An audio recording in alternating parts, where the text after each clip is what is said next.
In this tutorial, you'll learn how to adjust the security settings in your GoCanvas account.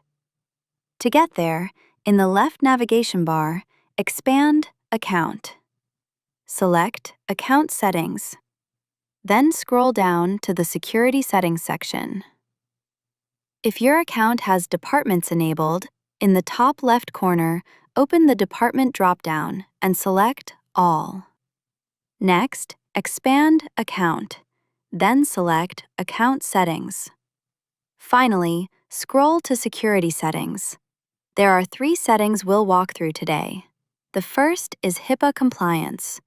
If your organization works with protected health information, you can flip this toggle on to activate the highest level of security.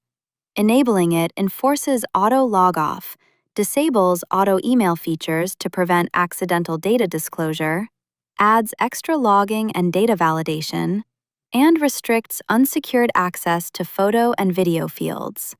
Just keep in mind, this applies to every user on the account, so give your team a heads up before turning it on. Next is Password Policy.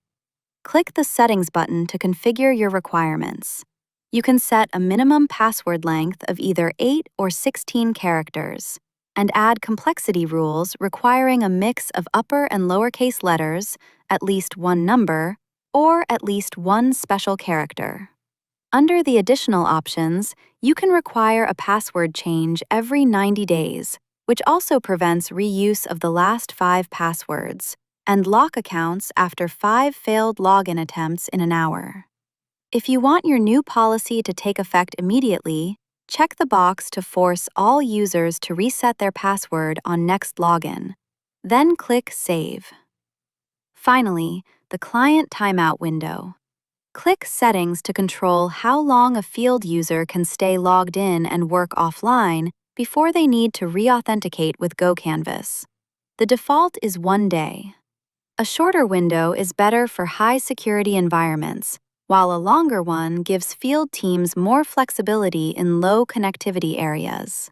Select your preference from the drop-down and click Save.